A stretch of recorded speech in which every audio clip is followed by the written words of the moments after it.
so that we proceed with our second panel of the day.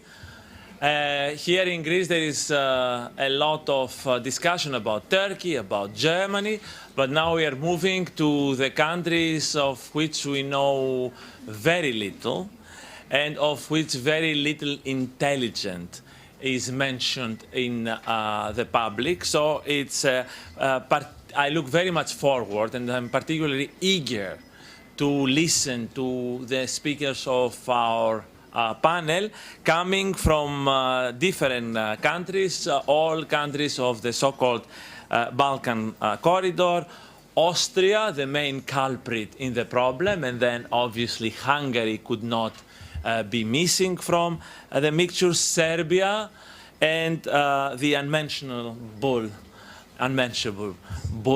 Republic to our north, the former Yugoslav Republic of Macedonia. So we have 4 speakers, 15 minutes each, and an hour of Q&A following. We are on time, which is quite something. I have to mention this. And we will start, as the program says, from Associate Professor Zoran Ilievski from the San Cyril and Methodius University in Skopje. And we will continue, yes. 15 minutes. Thanks, Dimitris. It's great to be here back. Very recently I was here twice, actually, and we spoke pretty much on the same topic. But it's really a pleasure to address you today with such a renowned panel and such a wonderful audience. Maybe I should start with some more general observations. I'm very much into this topic. I'm working on it almost constantly now because it's taking out our complete attention. Let's, start by saying that this refugee and migrant crisis has not begun now, and it will not end for many, many years. I was recently speaking in the European Parliament. The group of the socialists actually was organizing the event, and I went over there with data that was collected through different sources, not all of them open sources. But the data is that around 53 million people in the world are searching for a new home. And many of them are escaping war, but many of them are migrants, essentially economic migrants seeking a better life. And many more to come will be ecological migrants as the years go, because there will be less and less water, less and less resources, less and less food in the world. The projections of very serious institutions, including the World Bank, is that Africa, by 2050, will have 4 times more population than today. Around more than 4 times, 4.8 billion, and Asia will have 5.8 billion. So there will be a huge increase in population in Africa, which will sooner or later start moving and searching for a better life. So when we were speaking with Sergei Stanishev, who was head of the socialists, who is still head of the socialists in the European Parliament, he told us about his discussion with Kissinger on this. So, he asks Kissinger, what do you think about the refugee issue now? There is, so much bothering us. He says, no, they are not refugees. They are people on the move. So we actually have to a bit, think about the context in which we are putting all of this discussion. Are we considering strictly as refugees people who for several years have been in camps, refugee camps, and suddenly decide to move, and suddenly decide to choose the country of asylum that they want to apply in?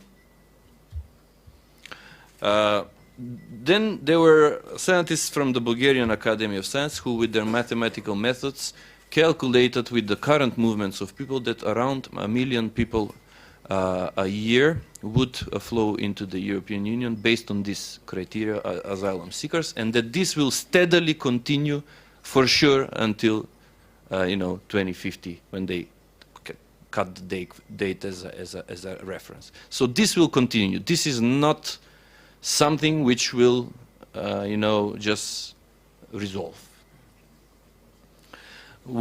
It's always easy to speak after Dimitris Kiridis, Professor Kiridis, because he very well sets the agenda of the whole debate, and I can just upgrade on the things he said. So if Western Europe divided, Western European societies divided on the issue, how to treat these asylum seekers and people that move, people on the move, I would say that the Eastern European countries, as never before, were united in their approach. And the whole society is united in their approach, in the sense of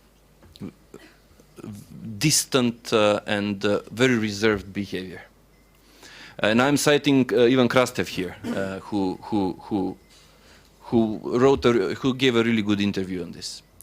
But what you mentioned about the division between Germany on one side and the Visegrad group and all the Balkan countries on the route as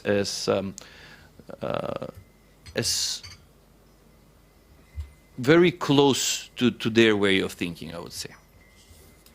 So the numbers are really very confusing, as you mentioned, Dimitris. Last year there was a quota of 22,054, out of which 18,000 left empty spaces. This is July 2015. November 2015, 160,000 people will receive. No, you said less than 1%, 920. Now a new quota that maximum 72,000 Syrians from Turkey would be accepted in this scheme, which, as you say, has a bitter taste to it because of the possible reflections on human rights and the Geneva Convention. So it's really a deal which undermines the normative power of the EU. And this is very well reflected in current policy debates in Europe, that if you're turning the blind eye, as one of the previous speakers said, to certain deficiencies, which are very, very crucial, then you're losing the normative power of conditionality towards others. So we saw, and last time I was just seeing the video from last speech, we said that the end of 2016, we will see a Europe which is nothing compared to last year or how we wanted to see Europe at the end of 2016. Because things are rapidly changing and deals are done which are really political and really fastly moving and bring to the fora the national principle much more than the supranational principle.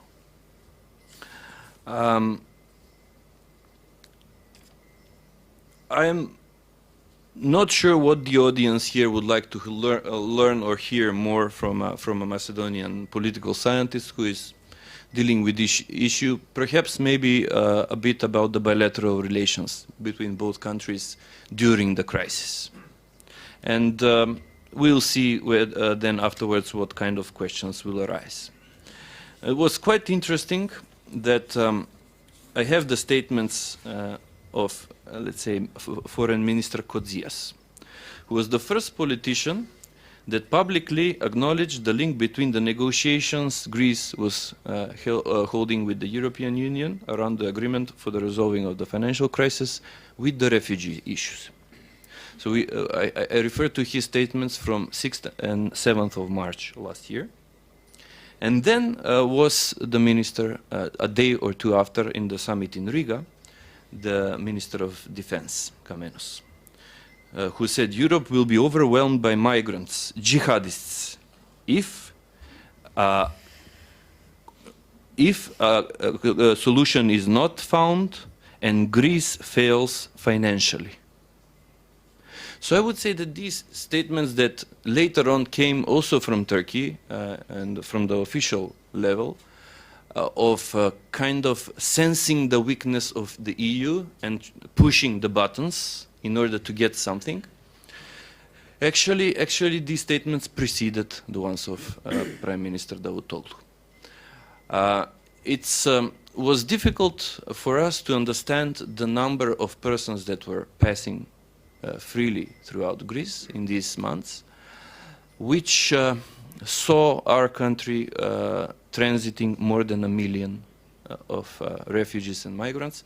In one day, especially it was 19th of August last year, we have 12,000 people crossing the border. These people, out of this 1 million people, last time we also debated this, around 50% on the best days were registered before the fence. So we had absolutely no idea. First, when you register these people, you don't know whether they're telling the truth, because everyone says I'm Syrian, because Syrians have a better chance to get asylum. Everyone says my passport is stolen. Everyone says you know, the smugglers are here. They're teaching them how to behave. Europol data shows that 6 billion euros have been made by smugglers last year, just from as the dirty business of human trafficking in a way.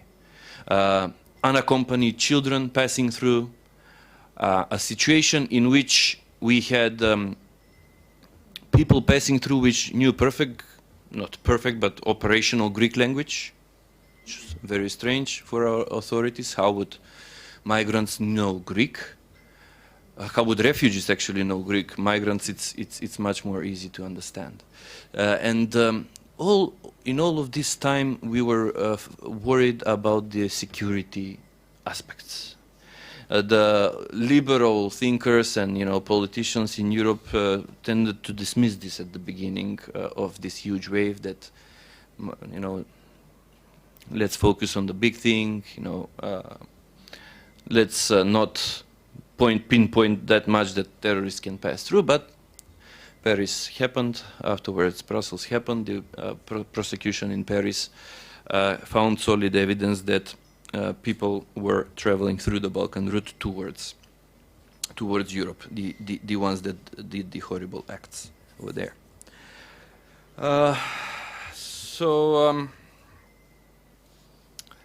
The Dublin II regulations immediately fell. First, they couldn't be handled here. Then Germany suspended them for a time, and then they tried to reimpose them in a way.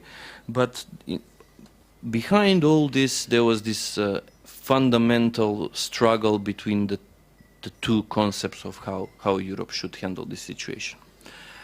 So, as the colleague from Germany said, it's a completely different view of the entire refugee phenomenon between the Western Balkans, Eastern Europe, and what the colleague explained from Germany, in which, let's say, every 7th person is in a way finding ways to help the refugees.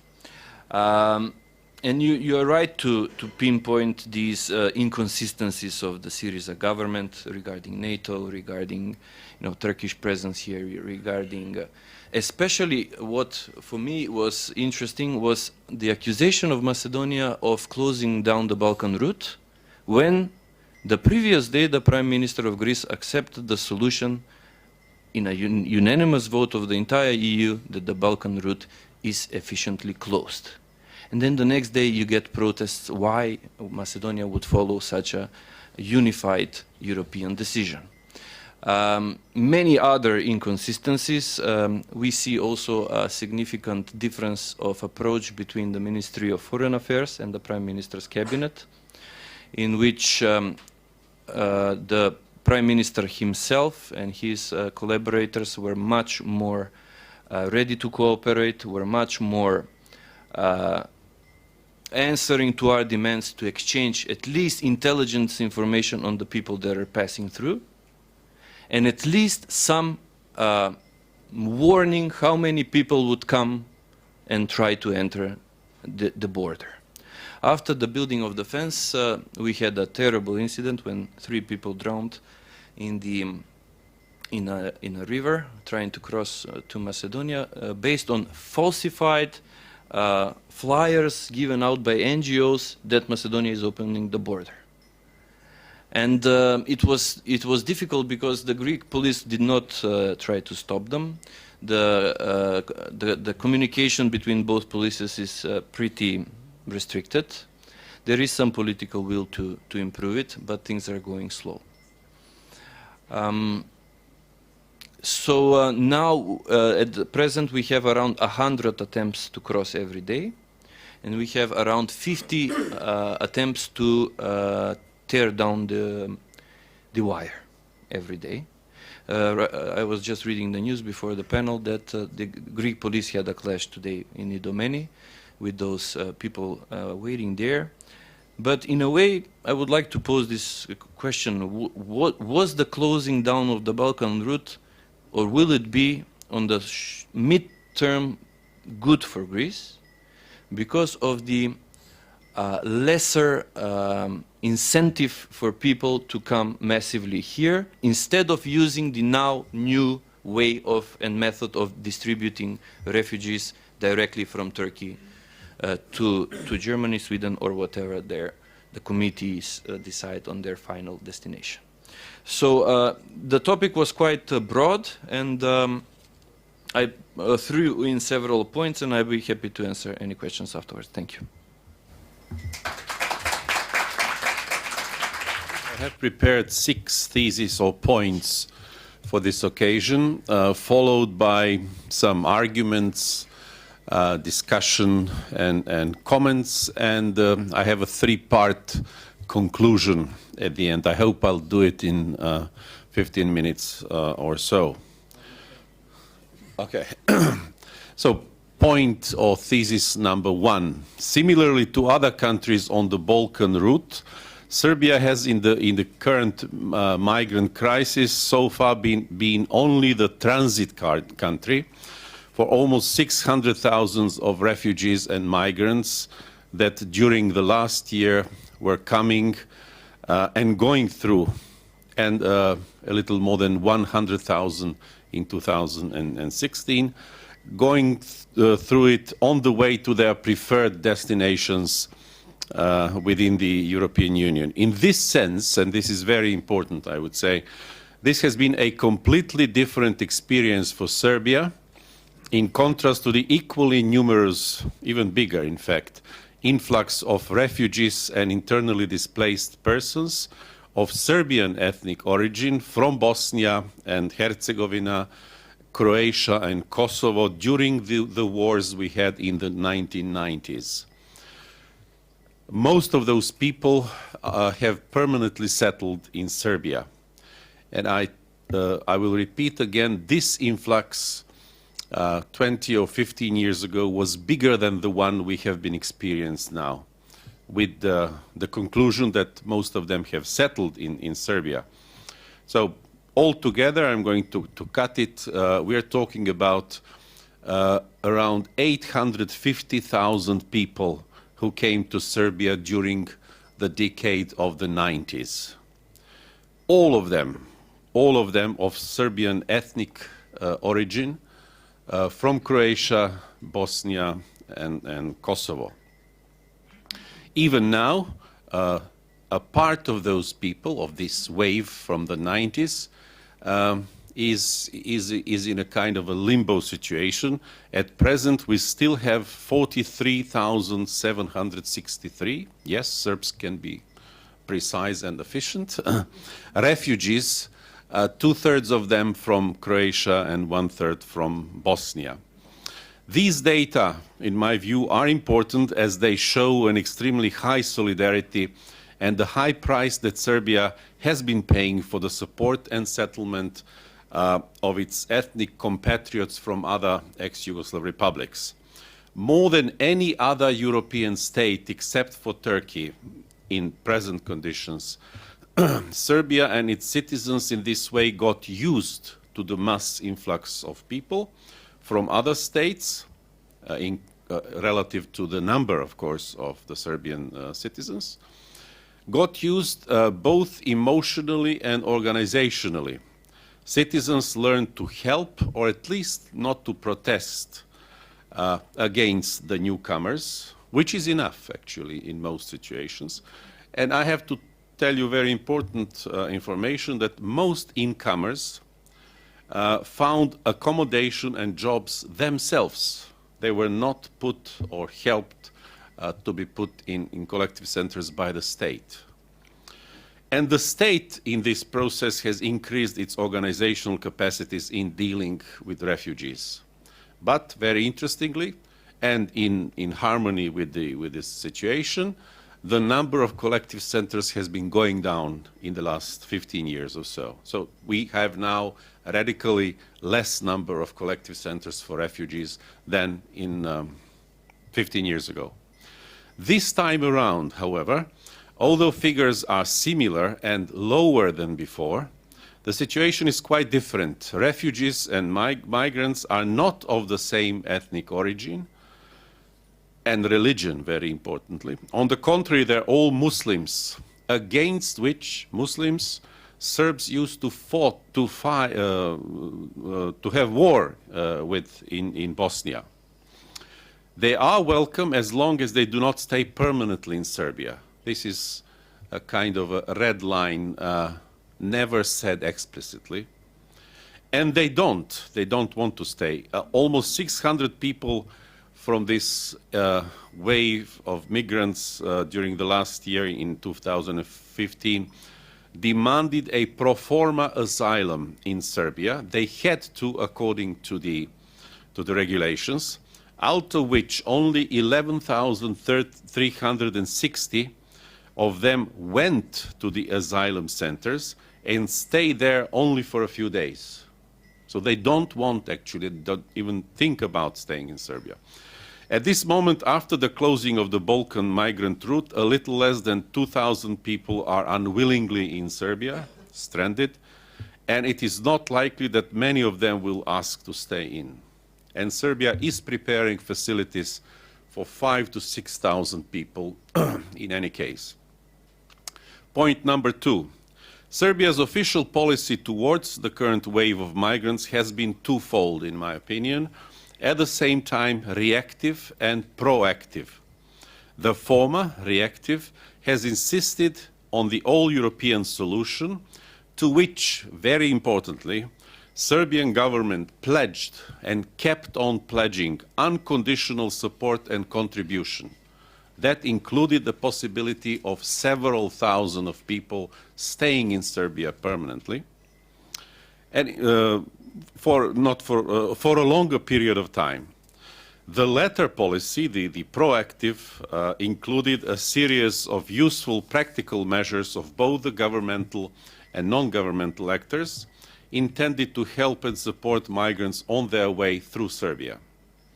The main direction of active policies of support for refugees has remained stable and has become, of course, not perfect, but increasingly effective with time.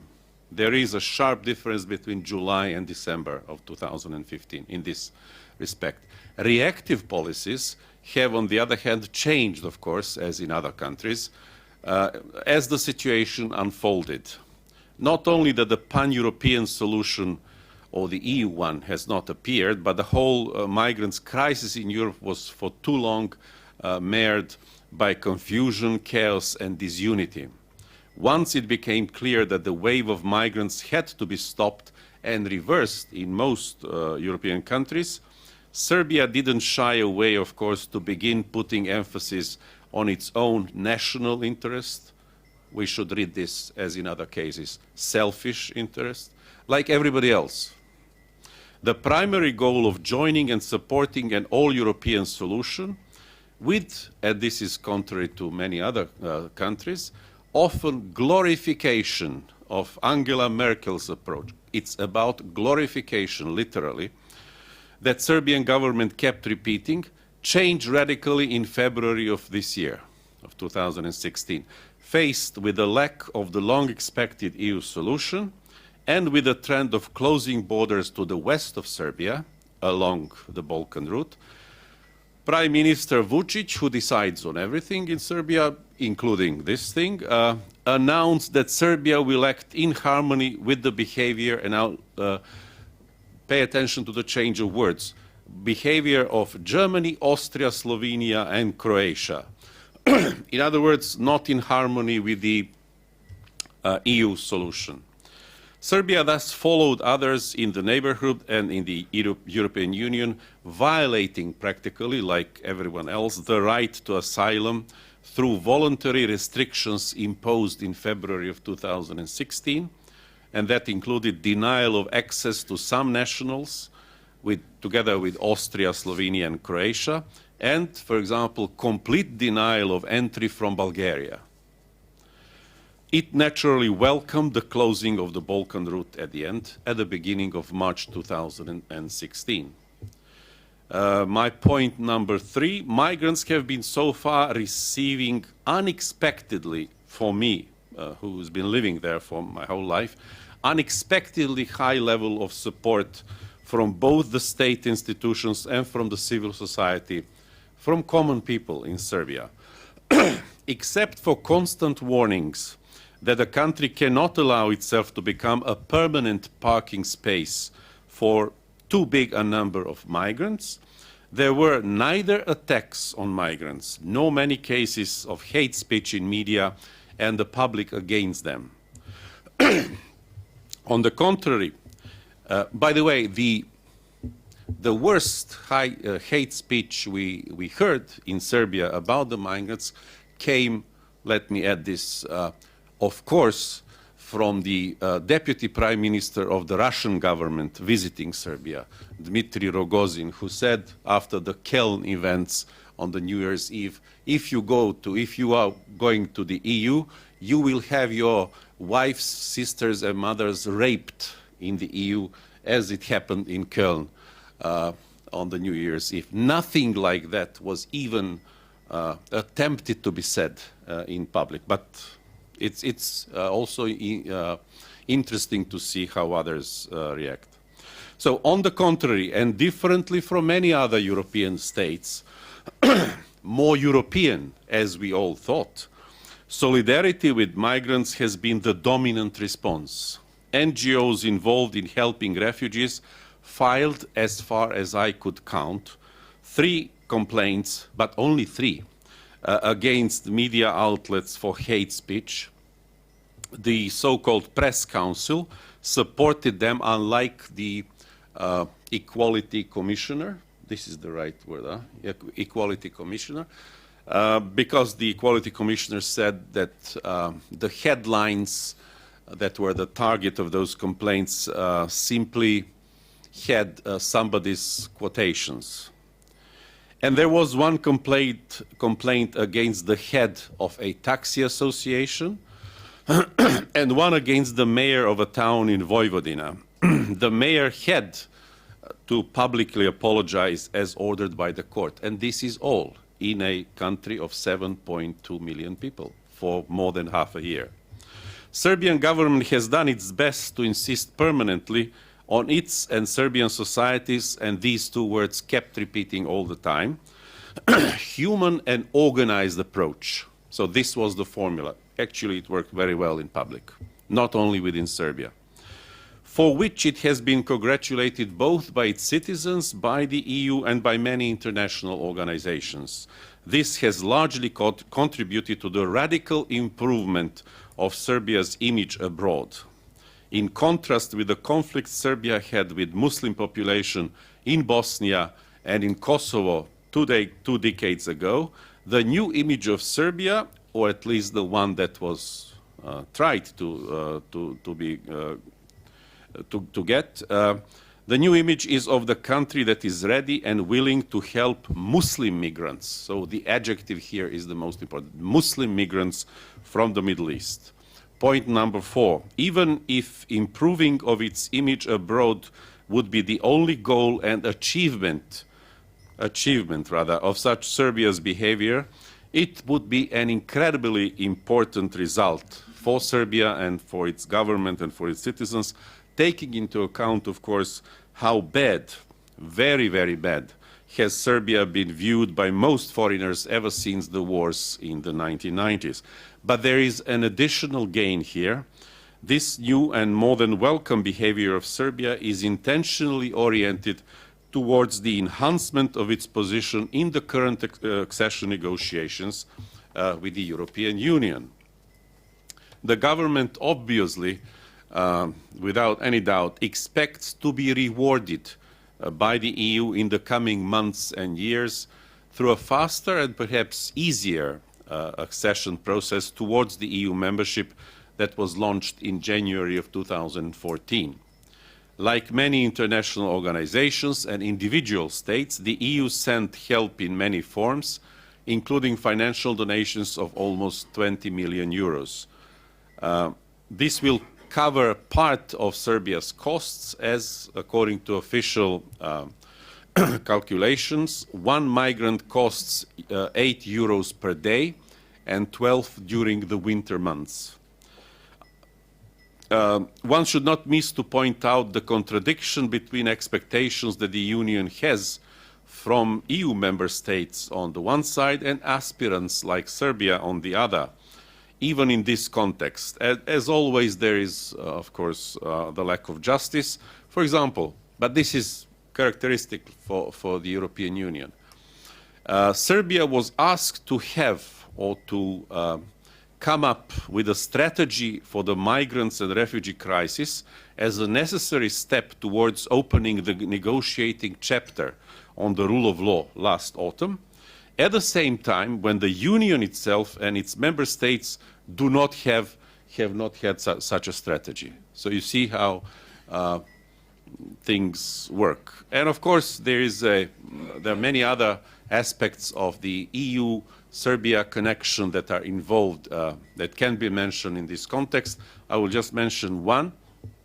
There was a lot of fear in Western Balkans, including Serbia, that with the breakup of the Schengen system, the citizens of our countries that have visa-free regime since 2009 will be again practically asked to take visas in future if they want to go to one of the Schengen countries. Number five, about Serbia's cooperation with neighbors. It has had its ups and downs and will in the future ultimately depend on the workability on all Europeans of an all-European solution, as well as on the readiness of others for cooperation with the region. The lowest point within these past several months, the worst case occurred in relations with Croatia at the beginning of October 2015, when Croatia closed officially borders with Serbia for a few days, luckily, faced with a radically increased number of refugees and migrants who were not able to proceed to Hungary anymore, as before. The closure of borders and subsequent trade sanctions imposed by both sides didn't happen even during wars. During the 1990s, when Serbia and Croatia were in an undeclared war. So you can imagine the dimension of this. Of course, there was a pre-electoral campaign in Croatia, and we are always in pre-electoral campaign, and our prime ministers, politicians, people in public take up the fight very, very easily.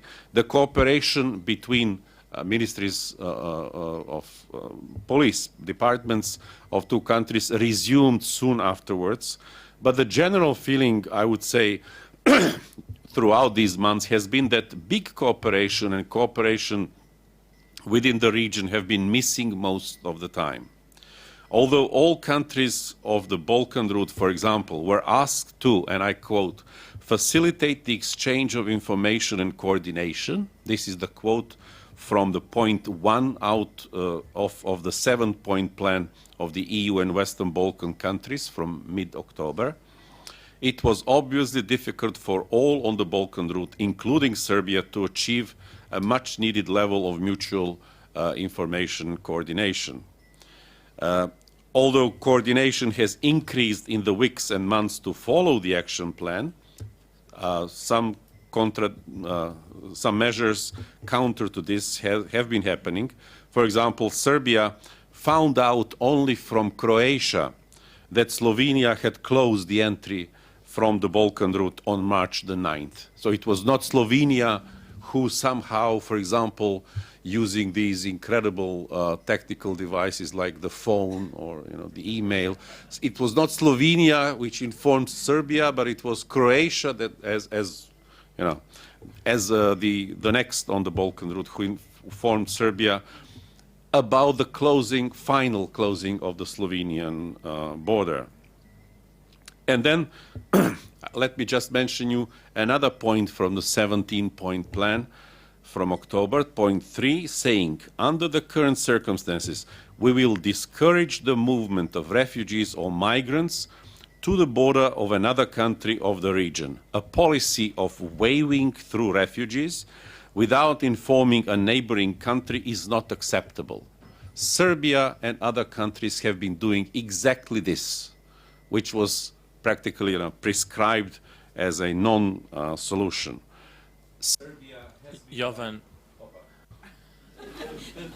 as a Greek, I'm very fond of Serbia, as you know, but I will help you out now. Conclude, because your 15 minutes have long gone.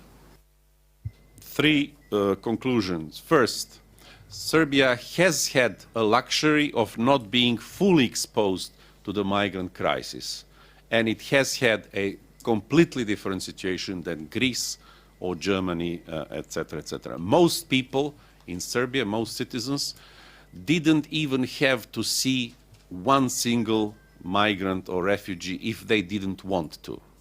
Number 2, this is actually at the same time a problem, but also a possibility of sharing not only problems together with others in the neighborhood and in Europe, but also to find common solutions.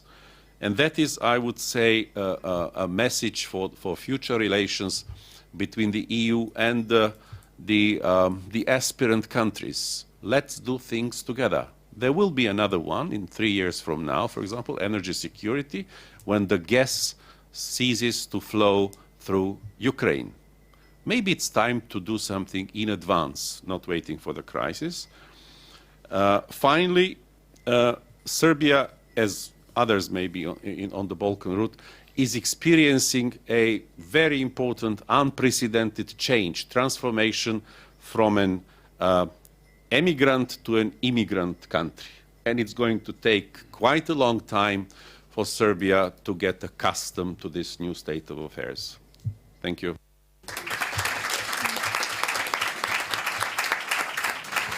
Thank you very much. We are in firm Central European territory, and so we will be moving further north along the Danube from Belgrade to Budapest. And our next speaker comes from the Central European University in Hungary. Dr. András Szalai will be speaking to us about Hungary. Now, I don't know if Serbia has an image problem, maybe no longer, but Hungary certainly does have among certain liberal circles in... What makes you say that? What makes you say that? Yeah. So. Thank you. Thank you for coming, and thank you for having me. Yes, on to the poster boy for bad behavior, Hungary, builder of fences and disruptor of negotiations. Just a caveat before I start. I'm a theorist, and I'm mostly interested in how different issues are turned into security problems through discourse. This is a process we refer to as securitization, and this presentation also reflects the preliminary results of such a study. Now, for the purposes of this symposium, I've decided to give you a quick overview. I planned for 20 minutes, but I'll try to fit it into 15, on Hungary's position on migration, how domestic issues translate into foreign policy decisions, and what we can expect in light of recent developments. So You have to click there because they don't see. Yeah, sorry. Yeah, different computer. Thank you. Okay. Summing up Hungary's position is relatively easy. It's total rejection. A no to relocation quotas, no to any mass resettlement of migrants within the EU, a no to PC pro-immigration discourse, a no to further immigration as a solution to the migration crisis, integration as a solution to the crisis, and also a no to financial contribution on the side of Hungary to common policies. On the other hand, Hungary supports stricter border control mechanisms, sort of a reversal of EU integration into a world of nation states, the strict criminalization of illegal migration, and any financial assistance to Hungary as a compensation for what Hungary had to endure last year. When we talk about frames, how Hungary sees and frames, I'm talking mostly about the government, how the Hungarian government sees the crisis and frames it. The government sees migration as a threat both to identity and to the life of its citizens. And it sees Europe as weak, as in danger, both in terms of its identity and also its citizens. It sees Western European leaders like Angela Merkel as weak and as misguided. These politicians don't listen to public opinion. They support erroneous policies that will lead to further disaster. So instead of following Merkel in this matter, other European states should follow Hungary. Now, the argument I'm making here is turning this whole question a bit upside down. I'm mostly going to talk about domestic issues instead of foreign policy, because I argue that Hungary's position on migration is deeply rooted in domestic considerations. I could even argue that it is primarily driven by domestic motivations. And how this works is Hungary has launched last January a really well-organized anti-migration campaign to turn the population, to turn public opinion against migration, and then uses this support to support these foreign policies that reject a common European solution. From this, it also follows that as long as this rhetoric works within Hungary and provides support for the government position, Hungary's foreign policy positions will not likely change. Now, since I'm talking about discourse here, of course I cannot make a causal argument that this campaign works, and this is the reason why public opinion is anti-migrant. But just to know, there are studies being conducted right now that look into this matter. So what I'm presenting here is a certain narrative of how the Hungarian government launched an anti-migrant campaign and how that impacted public opinion. So just a quick timeline. The whole thing started in last January, and after the Charlie Hebdo shootings, and already after the shootings, the Prime Minister called migration as a security threat both to Hungary and to Europe, and the campaign was launched in March that still continues to this day. Now, why is this timeline important? It is important because the campaign started before the summer of 2015, when Hungary became a transit country and Hungarians experienced migration firsthand. I guess you all saw the pictures about railway stations filled with refugees. So an effective campaign could be launched even without firsthand experience on behalf of the population with migration. Measures of xenophobia last May put xenophobia at a record height. 46% of Hungarians reject migrants. Only 9% were pro-migrant, and 94% of them were anti-Arab. And these numbers have since deteriorated. The last measurement came out just today, and it puts anti-migrant sentiments even higher. So how is it that this campaign could work? How is it that the government could turn Hungarians against migrants? For that, of course, you need to look at the domestic context and the politics of the Fidesz government since 2010. You've probably read several articles It was mentioned that the Western press is not too sympathetic towards the Hungarian government as of now. You've probably heard of the system that our Prime Minister called illiberal democracy. Now, by the end of 2014, political support for the government was crumbling due to a series of scandals, contentious policies, corruption scandals, and the loss of the government's two-third majority in parliament. Meanwhile, the extreme right was gaining in strength, and it was becoming the government's main competitor. So, and the population was largely apathetic. So there was a massive drop by the end of 2014 in the support for the government. I have a chart here. You need to look at the vertical line. This just combines public opinion polls for support for the Hungarian government. There's a huge drop by the end of 2014, and there is a steady increase since the launch of this campaign. Again, this is correlation. I'm not making a causal argument, but this chart in itself is quite interesting. So, the argument here would be that the government is using anti-migration sentiments, xenophobia within Hungary, to divert attention from a series of scandals. And as for its own supporters, it's using these sentiments to mobilize these voters once again. And also, it's trying to get the wind out of the sails of the extreme right. But there's also a structural element to this context as well. Hungary is not a migrant-friendly country, has not been since the 90s, ever since this is measured within Hungary. So this campaign reached fertile ground within Hungary, so to speak. Most Hungarians reject migration. All these studies show that they even reject made-up ethnicities. And studies suggest that this kind of xenophobia is mostly tied to fear of the unknown. So it's not really racial, but it's tied to a lack of a first-hand experience with migration, as opposed to Serbia, as we heard before. So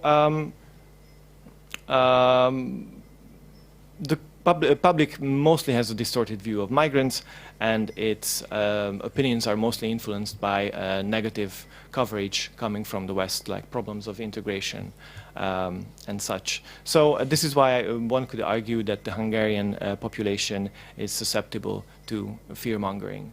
To even further simplify it, you can think of Hungary as one of the last white societies in the world. Anything non-white, anything non-Christian is just threatening to the average Hungarian. And the other thing is, coming back to the government, is that migration and the crisis itself is being framed as a war. So the Hungarian government is fighting a war against an influx of migrants that has not been seen since the fall of the Roman Empire, the rhetoric goes. This is why the public, especially supporters of the government, need to be once again mobilized. The interesting thing in the case of Hungary is that this sort of rhetoric is nothing new. When it comes to the supporters of the government, it dates back to 2002 when Fidesz lost the elections, but it has been prevalent ever since they got back into power in 2010. Almost every policy suggestion that the government introduces is being framed through this frame of war. We had a war on national debt, we had a war on utility costs, we had a war with Brussels. So this campaign fits into this, this framework. It's just the next war that the government is fighting. But this time it's for real. This time it's about survival. Now, the way migrants are being securitized is nothing new. You could see this in the 90s in Western Europe. There are, of course, clear Islamophobic overtones. There's a distinction between real and fake migrants, fake refugees. terrorism and migration are being conflated. So the elements of the campaign are not new. They are borrowed from discourses in Western Europe, but the way they are being employed in Hungary is what makes the Hungarian case special. Now, the campaign itself is mostly conducted through billboards and media outlets close to the government, including state television, and it presents migrants as a threat along three axes. This is also nothing new. They are a threat to our economy, they are a threat to our population through terrorism, and they represent a cultural threat to Hungarian culture, but also to European culture. These sort of posters have been popping up since last March. Currently, we have a poster campaign against the mandatory quota system, as the government calls the European solution for the relocation of migrants. Also, there are strong non-discursive elements to this campaign. The fence itself was used to show government resolve last year, to show that Hungary has a really strict view on migration. And now, as other states are erecting fences all along the Balkan route, the government is presenting these developments as a clear victory for the Hungarian position on migration. Another non-discursive element was the establishment of transit zones at Budapest train stations. Several thousand migrants were crammed into these railway stations, and thusly the average Hungarian could have a first-hand experience with migrants. So migrants could be shown to the Hungarian population. Now,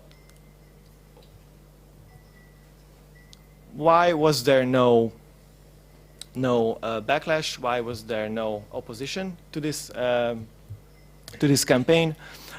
This is also a Hungarian specialty. Due to the strong power position of the government, mostly due to its two-third majority in parliament that it just lost, the traditional veto powers like media outlets not friendly to the government, independent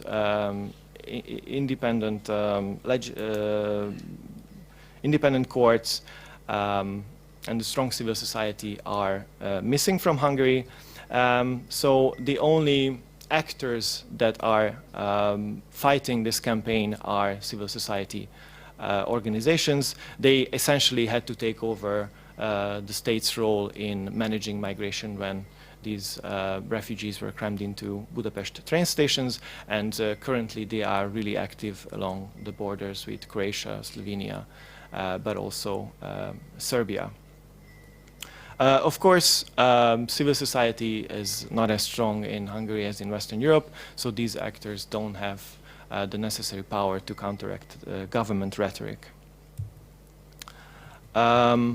So where are we now? As I mentioned, currently the government campaign targets the quota system that the EU accepted. The structure is the same, the slogans are the same. The quota system is a threat to Hungarian culture. It brings in terrorists and it costs a lot of money. The interesting thing is that due to the Paris and Brussels attacks, now the security frame has shifted from a threat to Hungarian identity to an actual threat to Hungarian citizens. Therefore, the government seeks to introduce new legislation, and it also proposed a constitutional amendment that would give far-reaching powers to the government in introducing sort of a state of emergency in Hungary, which is probably the most Orwellian outcome of such a campaign that you can imagine. This constitutional amendment was rejected in Parliament, but it was rejected by a narrow margin. If the government reintroduces it and manages to secure the support of the extreme right, then it could be passed. So I think it's worth noting that this idea was on the table. This amendment would introduce a new category of state of emergency called the terror emergency situation, and would give underdefined and vague but far-reaching powers to the government in limiting the media, limiting the movement of citizens, and etc., etc. So basically limiting civil rights within Hungary. The other current issue is that Hungary is vehemently opposing the quota system. After Slovakia, it also attacked it at the European Court of Justice. And back home, the government is organizing a referendum on the quota system. Activists of the government party have been collecting signatures since last November. And the idea of a referendum was introduced last month. To this referendum, they also launched a media campaign, again with the same slogans: threat to culture, a threat to the lives of Hungarian citizens. Now, there are problems with this referendum. It might be unconstitutional and it might fail, but no matter. If the referendum fails, I mean, the government cannot launch the referendum, then the government is planning a so-called national consultation, which is the substitute for referenda in today's Hungary. The government basically sends out a questionnaire with guided questions, and then evaluates responses later on. However, these responses are not accessible to the public. What is the migrant situation now? Hungary has closed its borders last September. Ever since then, the inflow of migration has been changing. First, the migration route was diverted away from the Serbian border through Croatia and Slovenia. What the government then did was basically they gathered refugees, put them on trains, and then shuttled them to the Austrian border and then let them go. What this did was, once again, migration became invisible. Migrants were not in train stations in Budapest, and the average Hungarian could not really encounter migrants as such. However, anti-migrant sentiments have not changed. So that's also an interesting aspect of this situation. And ever since the construction of fences along the Slovenian and the Croatian border, the inflow of migrants into Hungary is really minimal. Currently there are about, again, there's no official data on this, which is a huge problem for a researcher. What we have to do is we basically have to use our network of NGO contacts because they are on the ground, and they give us an estimate of how many migrants come in and how many migrants are currently in Hungary. And they place this number at around 700, so that's not a huge number. There are also camps for detainment. The government now has the legal tools to detain migrants who cross the fence. Now it's a criminal offense. I don't have the numbers for how many such cases have been already concluded. So a limited number of migrants now in Hungary. However, as I said, the study just came out today. Anti-migration sentiments are at an all-time high, and this is due to the government's really effective use of the Brussels and Paris attacks. So now the rhetoric is shifting from this threat to identity, migrants coming here, to a threat of terrorism. What can we expect on the international level? Well, the government is really happy about the erection of fences along the Balkan route. And it sees this as an opportunity to gather support for the Hungarian position. Most probably, the Hungarian PM will oppose the German position and will attack Angela Merkel personally, since Merkel is seen as the figurehead of bad European policies. Any common solution is not seen through integration, as I mentioned, but as in a Europe of strong nation states, which automatically propels Hungary towards states that have a similar view on EU integration. Recently, our Prime Minister hosted James Cameron, and they discussed such issues. And again, there we have a two-level game being played here. Domestic rhetoric still vilifies the EU. The EU is seen as a weak and incapable power that is causing more problems currently than it is solving. I would argue that Hungary will continue to... We have to conclude now, huh? Yeah, thank you.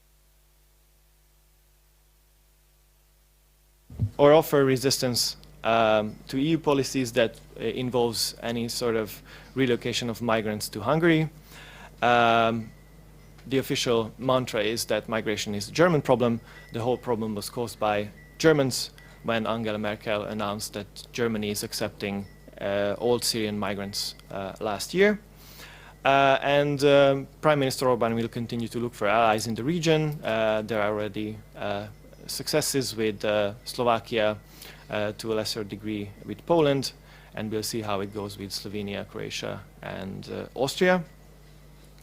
And that's my main argument. Since the securitization campaign is for domestic consumption, this opposition will remain at least until the next elections in 2018, since this seems to be becoming the main election topic in Hungary. Thank you.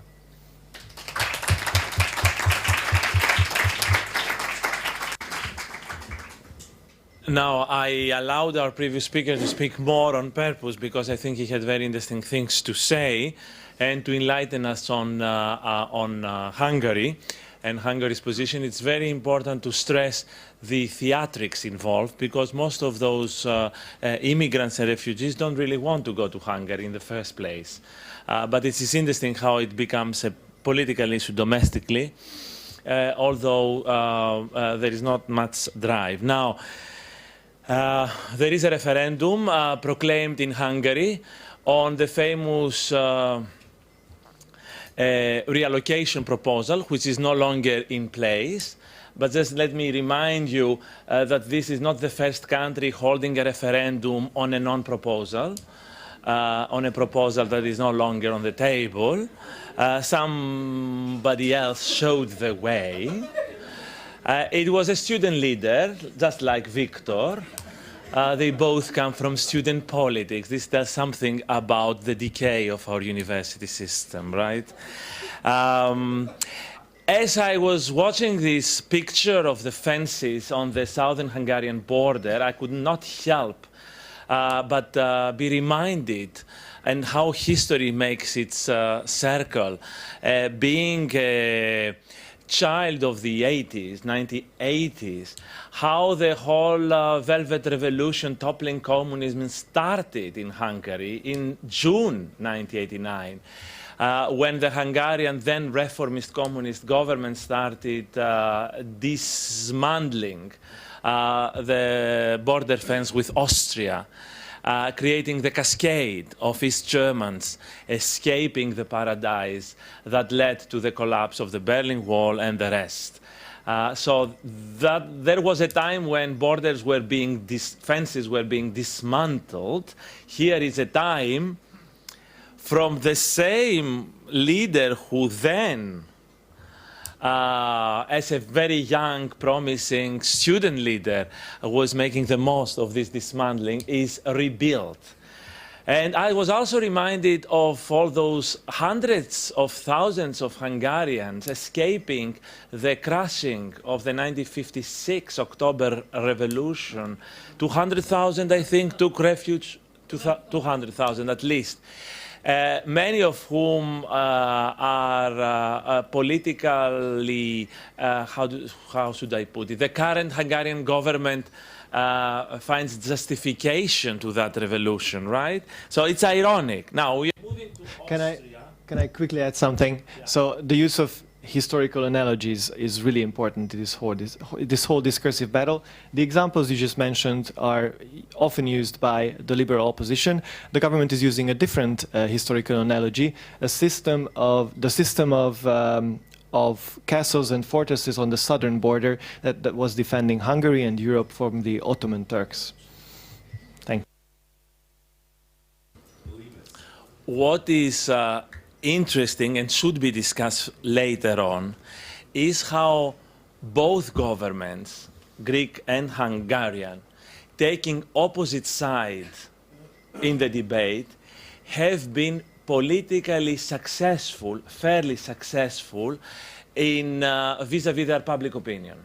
Because I think it's not only Orban successful, but Tsipras successful in dealing with the refugee crisis. He has not been holden much responsible for what is happening in Greece. And it's interesting how both governments managed to play the public opinion and manipulate, although they took completely opposite sides. Now we are moving further along the Danube to the original capital of the empire, the Habsburg Empire. This is Vienna, obviously, although, no, Graz, I guess, but yeah, Vienna, Austria, they're all the same in the Greek mind. And Austria is the big question mark, because it used to be very close to Germany in that matter. It made a U-turn. Is it because the opinion polls show the Freedom Party coming first? I remember we had with Susanna some 2 years ago former Chancellor Susel here in Thessaloniki speaking. He was vilified. That's how he became famous across Europe, for allying himself with the Freedom Party. And he gave some very interesting explanations, etc., etc. Now the Freedom Party is back with a force. Is that the reason, or other things are in play? Thank you also for stealing my introduction. Very nice of you. So we are all academics, and it is also our duty to be provocative. So I'm going to be provocative as well in the capacity of social constructivist. So I'm going to present the situation as it is in order to find the missing links and try to come up with possibly a conclusion to overcome not the whole crisis, but to see where we as a scientific community can contribute. And as Dimitris has suggested correctly, I'm going to talk about a country which has some 8.5 million citizens and one of the highest per capita influx of refugees in Europe. But this is not going to be my take on the problem. I'm going to talk about a country which made a complete U-turn in its refugee crisis policy. Basically, if you remember, back in August, when the refugee crisis was already very much present in Greece, it was still just resurfacing in Austria. And then there was a moment where a cold truck full of bodies, or decomposing bodies of refugees was found just on the outskirts of Vienna. And since that day, that was the topic, not only a political topic, but also a social topic in Austrian daily politics. So what was, also I may remind you, that was the time that Hungary was contemplating putting up its own walls and fences towards Serbia, and that has caused complete outrage throughout Europe. Then soon after, Slovenia also raised its fence against Croatia. Some people protested, some wrote quite angry tweets on Twitter. And then soon after, Austria also raised its own walls, and pretty much no one noticed. And this exactly epitomizes the debate in Austria over the past 6 months or so. From full engagement, promises that refugees are welcome, to the present day, to which I'm going to lead the debate now. So the answer to the immediate answer to the problem was quite surprising, and it included a coalition between two social democrat governments, basically Austrian and German, and collaboration of two chancellors, Angela Merkel and Chancellor Faymann of Austria, to throw open its borders to migrants piling up in Hungary at that time. So that was the beginning of the whole process, when refugees were very much welcomed in Austria. Half year later only, this remains just a distant memory. And what has happened in the meantime was that Austria has introduced numerical caps where it set a threshold to number of asylum seekers per day and also migrants per day, where it said that only 80 asylum seekers can be accepted per day in Austria. And the aim is not to increase overall population of Austria more than 1.5% in the next 4 years. The mathematics, who's good at mathematics can do the math. 80 times X equals 1.5% of Austrian citizens. The second thing is Austria has initiated, to much of the surprise within the EU itself, it has initiated this coalition of unwilling, meaning Western Balkan countries and also Visegrad 4 countries, Czech Republic, Slovakia, Holland, Poland and Hungary, in order to set up new border restrictions. And finally, Austria has invested in the past couple of months significant efforts to make it less attractive for refugees to seek asylum and refuge in Austria. Now, by these actions, I see efforts to cut the welfare payments to asylum seekers, but also we talked about poster campaign. Austria had quite an interesting poster campaign, not in Austria itself, but in Turkey, and the posters basically conveyed the message, well, between the lines, that refugees are not welcome anymore. Now, ironically, one of the key factors behind Austria's tighter border control restrictions has been its fear that Germany would also impose tighter border control restrictions, causing a buildup of refugees in Austria itself. And why I say it's ironic, because this is exactly what we have now in Greece. Greece is now the waiting room for the rest of the EU in terms of incoming migrants. And basically, does it come as a surprise? Not really. Just in brief, I'm going to explain the juxtaposition of Austrian politics. Currently, there is a coalition government, grand coalition government, composed of center-right and center-left, which is in power. And already at the beginning of the crisis, we've heard Austrian interior minister who argued for Fortress Europe, while it was not so commonly accepted as it is today. Also, Sebastian Kurz, foreign minister belonging to the center-right part of the government, said, and I would quote him, that I want Europe, but first of all Germany, to clearly say we must stop inviting refugees. So that was the position of one part of the government, while the other part of the government remained loyal to the policies of Chancellor Merkel. However, the twist came in a TV interview by Chancellor Faymann, who said that he basically decided to change his policies as he learned that the number of refugees would not be less, but more in the year 2016. So what's behind these house of cards politics in Austria? Basically, you were precisely right. What can be observed in the past elections, lower-level elections, is the strengthening of the Freedoms Party, which is the far-right political option in Austria, led by Heinz Christian Strache, and their growing popularity suggests just how much support parties in national government have lost, and how the mood of Austrian citizens has shifted since the offset of the crisis. In the upcoming elections, which are taking place in 2017, Freedom's Party is projected to have close to 30% of votes, thus making it the strongest political option in Austria. Now, Austria still remains one of the most wealthiest countries in EU per capita, but unemployment is steadily rising in the country. And voters obviously start expressing their own economic concerns. So, although there are no waves of protests, as probably can be observed in some cities in Germany at least, still the pressure coming from the public is quite palpable, and I believe that it is exactly this house of cards politics, to say again, which is shaping new Austrian policies towards the refugee crisis. And now I would also like to lay down some numbers in front of you. Refugee crisis, this is the other argument.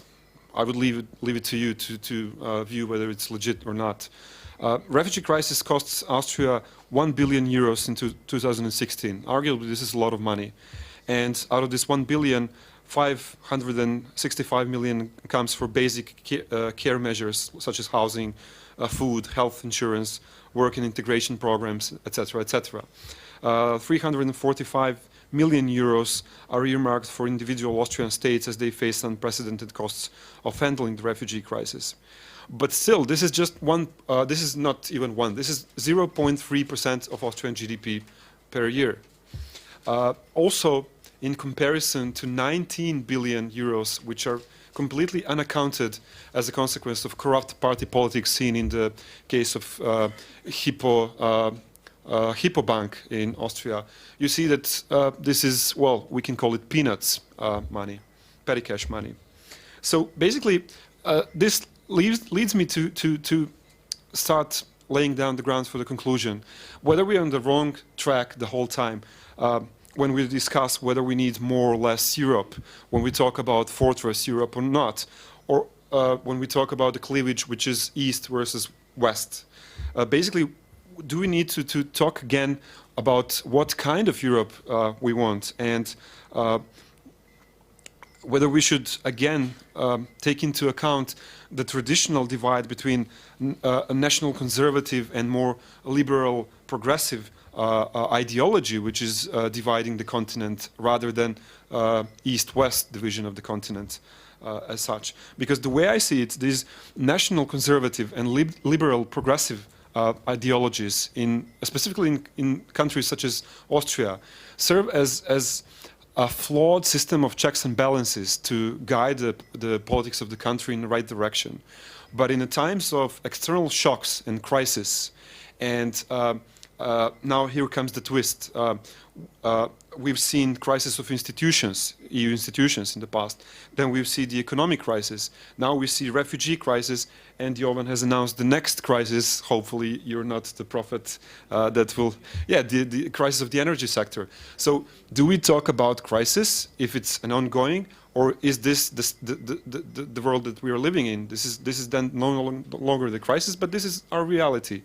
And in our reality, how much these national conservative and liberal progressive ideology can be shaken by either far right or far left options, which then take a more prominent role and basically shape the politics in state and also in the wider context. So that would be my number one question, and because I promised to be provocative.